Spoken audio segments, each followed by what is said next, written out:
Ahmedabad airport નજીક air ઇન્ડિયાના વિમાનનો ભયાનક અકસ્માત. વિમાનમાં પૂર્વ મુખ્યમંત્રી વિજય રૂપાણી પણ મુસાફરી કરી રહ્યા હતા. અમદાવાદ એરપોર્ટ નજીક એર ઇન્ડિયાના વિમાનનો ભયાનક અકસ્માત. વિમાનમાં પૂર્વ મુખ્યમંત્રી વિજય રૂપાણી પણ મુસાફરી કરી રહ્યા હતા.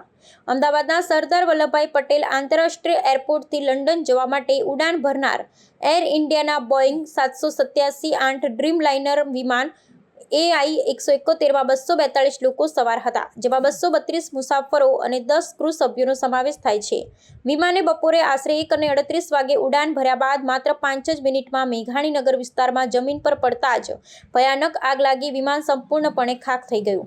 વિમાનમાં પૂર્વ મુખ્યમંત્રી વિજય રૂપાણી પણ મુસાફરી કરી રહ્યા હતા. પ્રાથમિક માહિતી મુજબ વિમાનને ઉડાન દરમિયાન ઊંચાઈ મેળવવામાં મુશ્કેલી પડી અને માત્ર 825 ફૂટની ઊંચાઈએ જ વિમાન નીચે પડતું ગયું. દુર્ઘટનાની ક્ષણે વિમાનમાં પૂરતું ઈંધણ ભરેલ હતું, જેને કારણે ટક્કર પછી જ વિમાનમાં જબરદસ્ત વિસ્ફોટ થયો અને આગ ફાટી નીકળી. ઘટના સ્થળેથી કાળા ધુમાડાના ગોટા દૂર દૂર સુધી દેખાઈ રહ્યા હતા. આસપાસ વિસ્તારોમાં ભય અને અફરાતફરી ફેલાઈ ગઈ. આ દુર્ઘટના બાદ તાત્કાલિક ફાયર બ્રિગેડ, એમ્બ્યુલન્સ અને બચાવ દળ ઘટના સ્થળે પહોંચી ગયા હતા.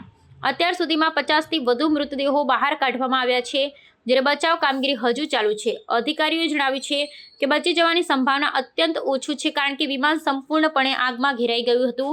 એરપોર્ટના તમામ ઓપરેશન તાત્કાલિક બંધ કરી દેવામાં આવ્યા છે અને તમામ ફ્લાઇટ્સ મોકૂફ રાખવામાં આવી છે. મુખ્યમંત્રી ભૂપેન્દ્ર પટેલ, કેન્દ્રીય ગૃહમંત્રી અમિત શાહ અને સિવિલ એવિએશન મંત્રી રામ મોહન નાયડુએ ઘટના અંગે દુઃખ વ્યક્ત કર્યું છે અને તાત્કાલિક રાહત અને બચાવ કામગીરી માટે તમામ એજન્સીઓને તૈનાત કરી છે. એર ઇન્ડિયા અને DGCA દ્વારા દુર્ઘટનાની તપાસ શરૂ કરવામાં આવી છે અને વધુ વિગતો માટે રાહ જોવાઈ રહી છે. एयर इंडिया का AI 171 जो अहमदाबाद से लंदन जाने वाला जो फ्लाइट था वो क्रैश हो गया है. उसमें कुल 242 लोग थे, 230 पैसेंजर थे और 12 क्रू मेंबर्स थे.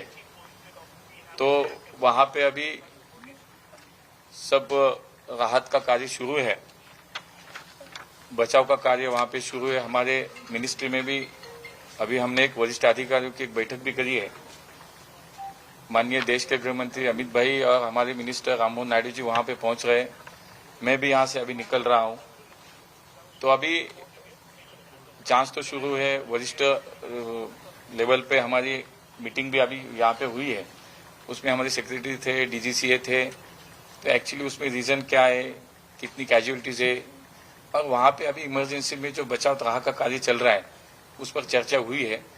अभी किसी बात पर बोलना, यानी कि कितनी कैजुअलिटी हुई, क्या हुआ, तो उस पर थोड़ा टाइम लगेगा. पहला मुझे लगता है कि प्रायोरिटी हमारी यही है कि जो वहाँ पे लोग फंसे हैं, जो लोग अभी वहाँ पे इंजर्ड है, उनको बाहर निकालना है, उनको इमरजेंसी में मदद करना है. तो इसीलिए हमारी टीम अभी जुड़ी है, हम वहाँ पे पहुँच रहे हैं.